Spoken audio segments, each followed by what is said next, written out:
The Indian film industry is 100 years old. With each progressing year, and we have witnessed a change.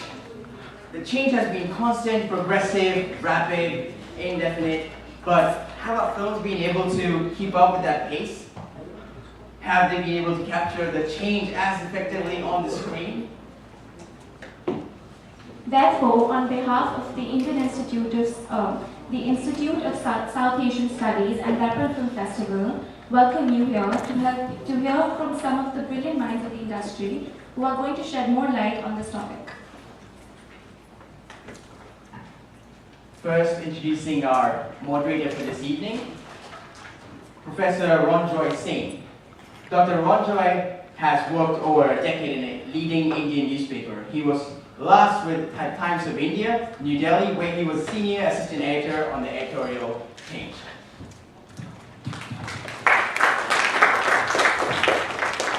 We have Mr. Edward Ong. He is on the Films Consultative Panel of the Media Developmental Authority, runs a flourishing trading business, and also provides financial service and risk management consultancy. We have Mr. Srijit Mukherji. Srijit Mukherji is an Indian filmmaker, actor, writer in Bengali language. He's also a former economist and statistician.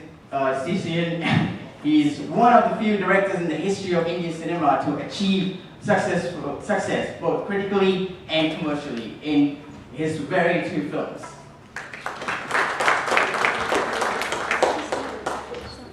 We also have Professor Robin Jeffrey. Professor Jeffrey is the published author of the Great Indian Phone Book.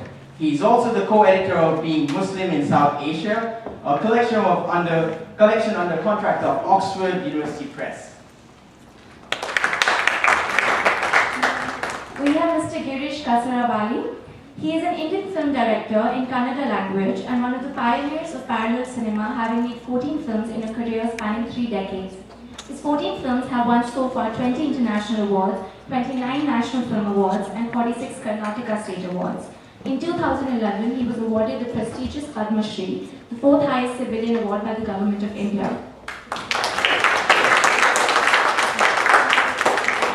And finally, we have Subhash Ghai. He is a leading Indian film director, producer, and screenwriter, known as the showman of Hindi cinema. He owns his own production company, Mukta Arts, since 1982. He has won prestigious Indian national awards for best films, best screenplay, and so on. Mr. Subhash Ghai. I'd like to hand over to Mr. Ronojoy Singh. Take over. Robin will just take off from seat. Let me not delay this any further.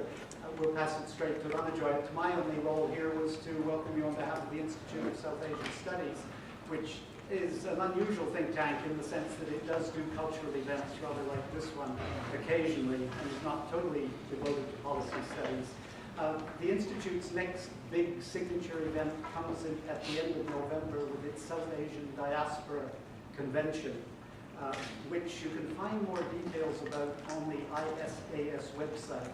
But the convention will draw up to 1,500 delegates from around the world, members of the diaspora from South Asia, to Singapore. It's the second of these events, an event tailored to be beneficial both to the peoples of South Asia, but also to the people of Singapore. So it's an event I would draw your attention to.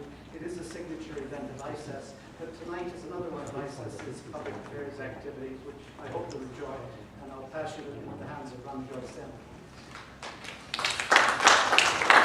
Thanks, Robin. Since introductions have already been made, I'll just ask the distinguished panel to kick off the proceedings.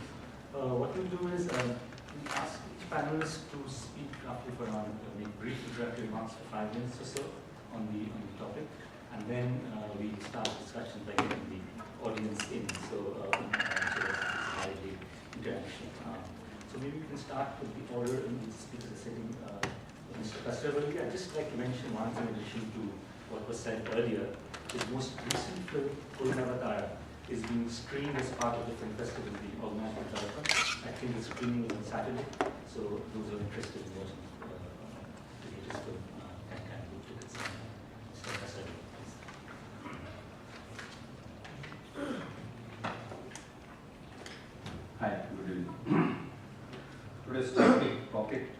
changing filming change, and cinema as a social change maker has three phrases. Changing films, filming change, and cinema as a social change maker. I'd like to start with this, cinema as a social change maker. I don't think cinema really can change the social structure in a direct way. Its impact on cinema is very subtle. The impact on society is very subtle and subliminal. So the change can come over in a very subliminal way. Any film which attempts to directly address the audience and directly tries to change this, and I'm a bit suspicious of that, because if you look at the history of cinema, we know how dangerous these films were. You know how Hitler used Leni Riefenstahl. You know how Stalin used Brokin, Rosenko, Eisenstein. And you also know how the American film industry is using their films to push forward the ideology of the state. If you think cinema as a an event, a vehicle for sensitizing the people, then I would agree that should be the purpose of the film. That's why when people like Akira Kurosawa or Asghar Farhadi, when they said the purpose of the cinema is not to answer but to raise questions, I totally endorse that opinion. Because one of our important writers of India, Dr. U.R. Anantmurthy, was nominated this year for the Man Booker Prize, also said the purpose of the art is to raise questions, not to answer it. And there's a lot of sense in it, because if you start answering on behalf of the entire group of audience, then there's a tendency to make them, they sit back and start give the whole feel to the person. And then the work of art has a tendency to become very fascist in its orientation. On the other hand, if the film provokes the audience, if it makes the audience think, then each of them would come out with a different answer, and that way it sensitizes the people. That's what they mean when Asghar Farhadi or Kurosawa say the purpose of the art should be to raise questions and not to answer it. So when we say cinema as a social change maker, I expect films to provoke audience to think and not to answer on their own. The filmmaker is here not to answer questions, but to shake them out of their complacency so that they start thinking about it. That's why when Griffith was asked this question, what is the purpose of making film? He said, my purpose is to make them see. What he means is not seeing in its physical sense, but to make them understand. Open up their eyes. So, if you are looking at that in that sense, the cinema as a social change maker is very relevant. Then changing films and filming changes. Of course, today's digital technology has made the filming much easier, and time is not far away when cinema can be used the way how a writer uses the pen. If you look at the documentary scene, especially the Indian documentary scene, they are they're much ahead, miles ahead of our future filmmakers, because they are using the film as a tool for social change. What French people, they use the term cinema stylo in the 1960s, and that time, only few countries could hope to use cinema stylo is pen, cinema as a pen. But today's digital technology has made it easy for everyone to use cinema as a tool of resistance.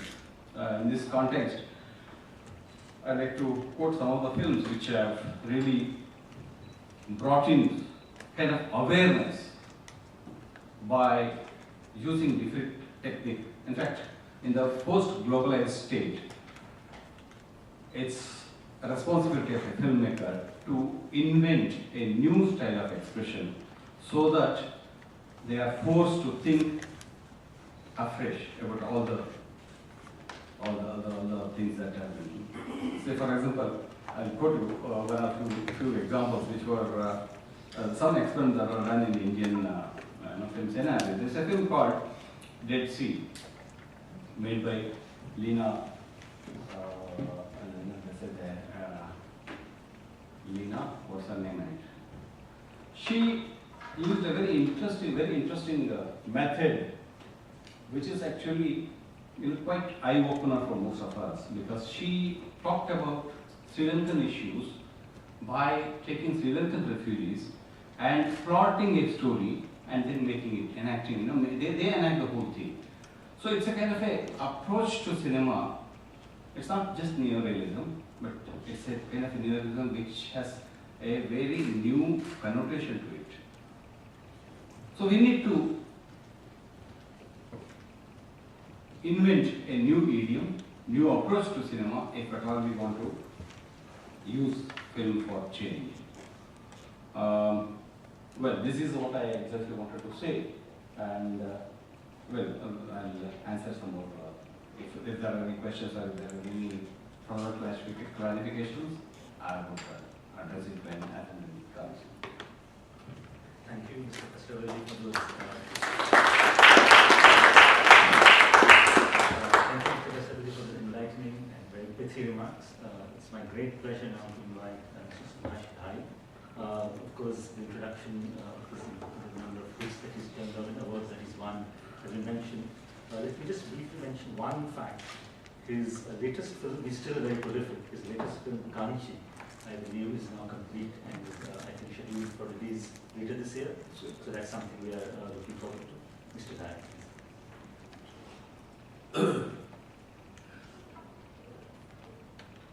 I have been in the touch of this subject for many years, since I became a filmmaker, 40 years back. Since then, every year, it is the same discussion, changing films, changing social effect. And I must say that we want to discuss, we want to discover every time. But whether cinema brings a social change in a positive way or negative way is always a debatable.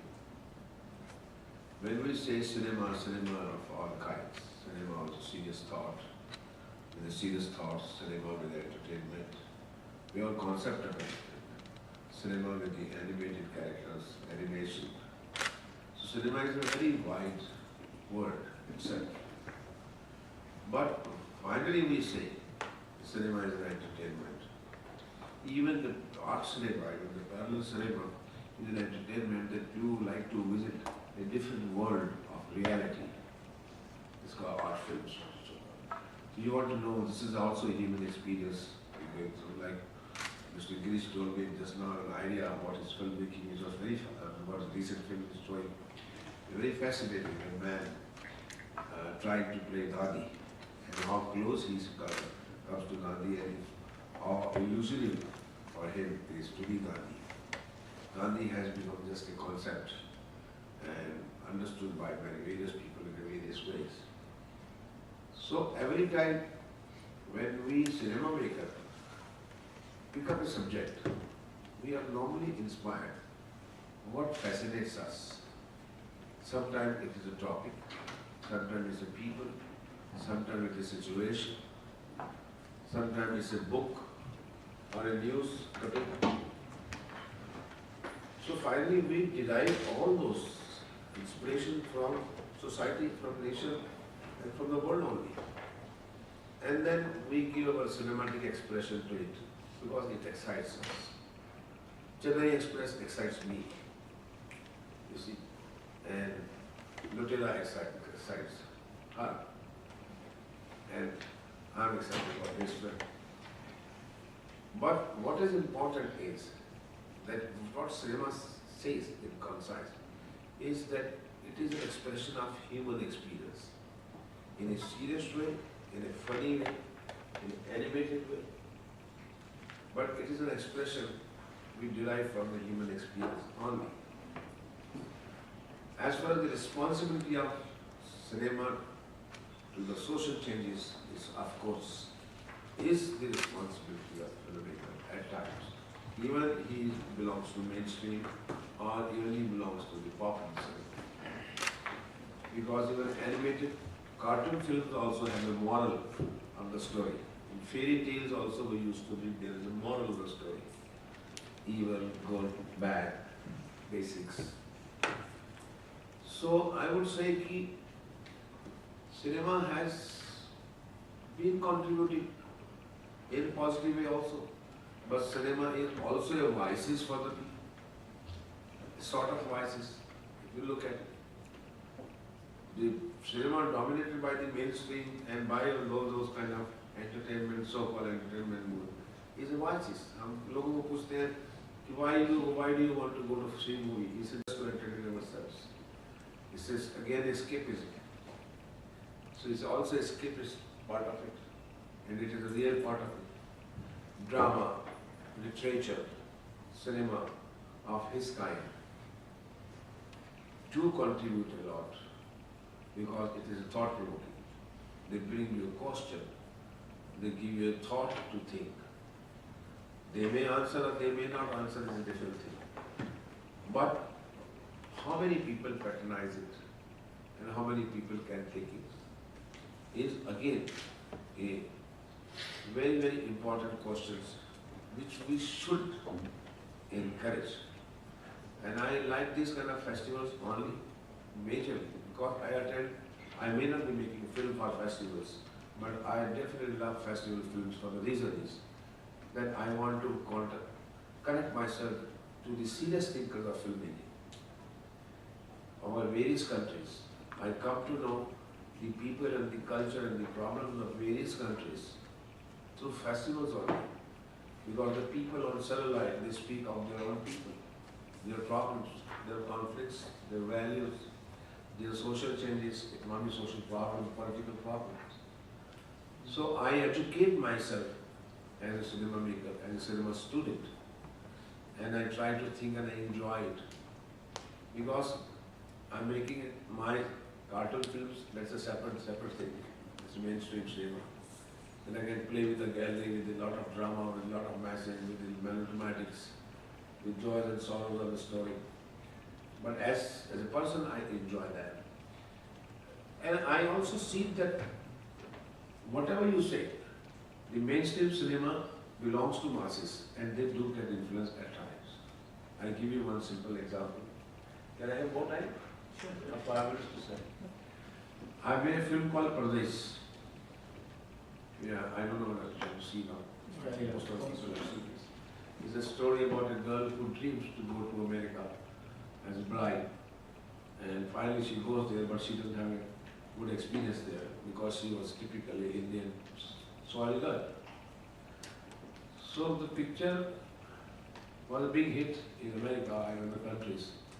And one day I was in a Delhi hotel and one Sardaji, very tall Sardaji came to in front of me and he stopped my way, blocked my way, like a typical security officers, and said, "You are Subhash Ghai." I said, "Yes, sir."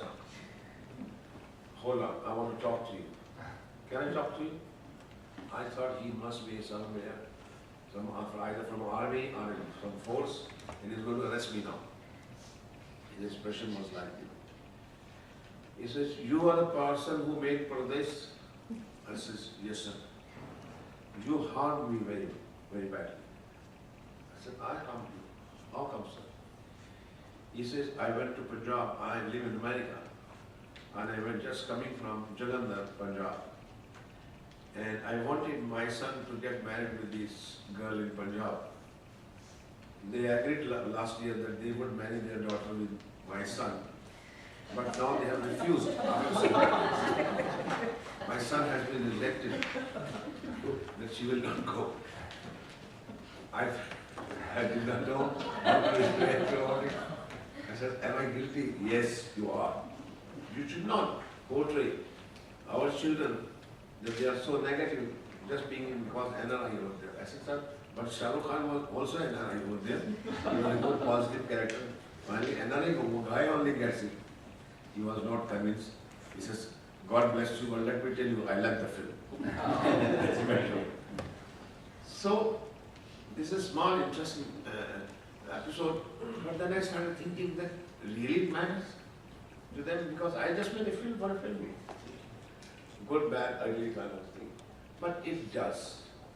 A film like Tare Zameen, you see, it made middle class people aware about dyslexia. That you have to encourage children what they want to do. Don't force them the textbooks.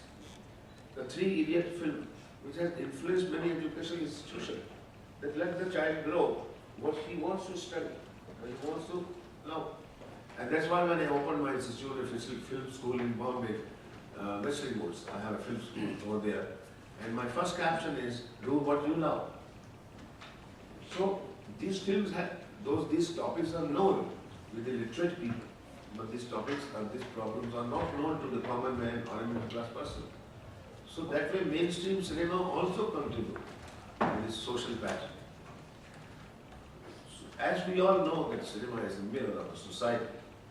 The society of 40s, 1940s, and 60s, and 80s, and 2000, 2004 is constantly changing. I'm different than my grandfather, and my grandchild is different than me. My son is different than me. So the cinema is. Because people change, people learn more, people are more updated, so the cinema is updated. Technology, whatever is available, is included in cinema. Fine. But what does not change is that you communicate today's status of the human mind going. What is happening in the human mind of your society is we speak in cinema. Whether in a funny way, entertaining way, serious way, whatever we want to say, that's a direct prerogative. But we do speak through cinema. The cinema does make change in a way itself, but not that much as we think cinema has a huge influence. Otherwise, the government of India would have patronized cinema more than anything else. Thank you very much. Thank you, Mr. Ghai, for the honest and luminous take on cinema. It gives me great pleasure to invite Srijit, who I can take liberty of calling him Srijit because we just realized he's a few years junior to me in college in Calcutta. May I just mention one of his films is being screened at the festival. It's called Hemlock Society. He also actually has two films set for release this year, which is quite amazing. One is an adaptation from the late novelist Sunil Gangavardhan's iconic detective novels Kasaravalli. That's called Mishar Rausha, and another one called Jatishwar, which is set for release later this year. Over to you, Sujit. Yeah. Is the mic working? No.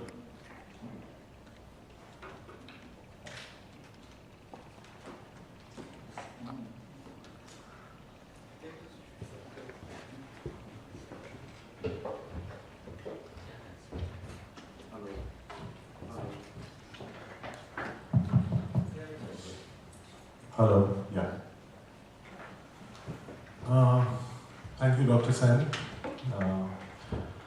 As it often happens, when you speak after esteemed, distinguished people, you really don't have much to say, because most of it has already been said, and but I will not shirk the responsibility of sharing a few of my thoughts. The topic today, changing films, filming change, cinema as a social change maker, was very neatly sort of divided by Mr. Kasaravalli into three parts. And the way he sort of validated the claim of many filmmakers that the purpose of a film is not to provide answers, rather to supply questions and provoke thoughts. I would kind of agree with that, because I feel that whenever a film starts out with this preconceived motive of educating or trying to bring in change, it often becomes very didactic, and it can also have fascist overtones, as he was saying. In fact, remember a quote of a very famous filmmaker who, when asked that what is the message of your film, he said that I'm not a postman, I don't give messages, I'm a filmmaker, I make films. So I kind of agree with that. But at the same time, there are answers or solutions which come as a byproduct of a lot of films which are made, which are not necessarily something the filmmaker intended, but they do come, which is a reality. As Mr. Ghai pointed out, that lots of films, I'm sure he didn't intend to ensure that Sardarji's son gets rejected, but it was a byproduct of Pardesh. So, personally speaking, when I make films, there are two people I think of, myself and my producer. Myself because my films are like my blog, and they're an extension of my sensibility, the way I look at my world, its problems, the milieu in which I live or stay, or the milieu about which I can learn from books and experiences with other people from other countries, other cultures. And my producer, because obviously he's investing in my dream. And so these are the two people I am kind of responsible or answerable to. I must admit that I is very important in my filmmaking. At the risk of sounding slightly narcissist, but I sincerely believe in that, because as again Mr. Kasaravalli pointed out, that any altruism, if sort of tried to propagate through feature films, documentaries is a different thing. But if any altruistic motives of feature films can often be counterproductive. So in my case, any change it might produce, or my films might produce, I would have to call it a byproduct and not something with which I start off a filming process. Very simply put, I want to tell a story, and I want as many people I can gather to make them listen to that story, hear that story, imbibe that story, get entertained by this story, get provoked by this story. But the action or the solution, whichever comes out, is totally my personal take on that, like a blog. So it is not necessarily a quote-unquote solution which can actually lead to a social change. Coming to some examples, I think it would sort of clarify or elucidate my point. When I met Hemlock Society, Hemlock Society is a dark romantic comedy. Actually, I called it a rom-sat, a romantic satire, which deals with a guy who runs a school which successfully, which teaches people to successfully commit suicide. And because his point was that people often mess up, they cut the wrong vein, they don't know which medicine to take, and often they are, they're not dead, but they're incapacitated and often jailed for attempted suicide. So his modus operandi was he picks up students and tells them that if you have to die, die properly, as in die efficiently. Don't mess it up for yourself, for your neighbors, for your family members. Do it clean and just get going. So when I initially approached my producer, he was scared. He was very scared. He was scared because here I was proposing to do a film on a full commercial setup with proper stars and going the entire way, doing a full-fledged feature film sitting in Bengal, which apparently promotes suicide. But the thing is, there is a twist in the tale, as it often happens with my films.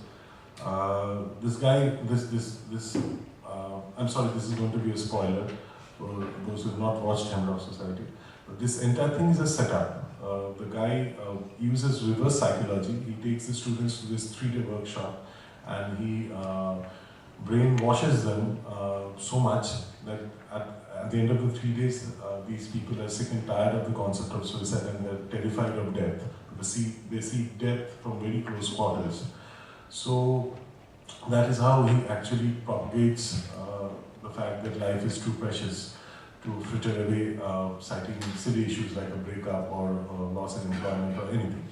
So, finally when I disclosed the ending, the end part of the film to my producer, he was satiated and he said, okay fine, we can do the film without getting jailed. So we did this film and it was a huge success, and now we come to this topic, cinema as a social change, changing films, film change, because after it became a huge success and I was planning my next film, I had put it aside as a film in my discography as a filmmaker. Then the emails started coming. Then the phone calls started coming. Then teenage girls started calling me and telling me that I was contemplating suicide because I had a breakup with my boyfriend, but I saw Hemlock Society and I changed my mind. Then people started calling me and telling me that I wish my father had seen Hemlock Society before he committed suicide. I had a cancer patient calling me up and saying that I'm terminally ill and I wouldn't be having this conversation after 6 months, but just to let you know that I think the film told me that life is too precious and one should celebrate and enjoy it till it lasts. So I was obviously overwhelmed, and it was more than any award or any recognition that can possibly come my way, because my film had managed to touch lives, and in a very unforgettable way, and probably for posterity, because those families whose life Hemlock Society touched would remember the film and would probably be sad the day I died. So, but this, again, as I said, I started out, I did not make this film for these people. I made this film because I believe, again, we come back to that I, very important, because I believe that life is to be celebrated and is to be enjoyed, even if you're going for a bad patch, even if things are down. You just need to understand that you're much, much better off than a lot of other people. And so, as a byproduct of my thought and my film, came these people and their lives. So, essentially, I would sum it up saying that it is definitely a reality. Cinema does change people, it does change lives, but it does it more as a byproduct than more like an intended sort of thing.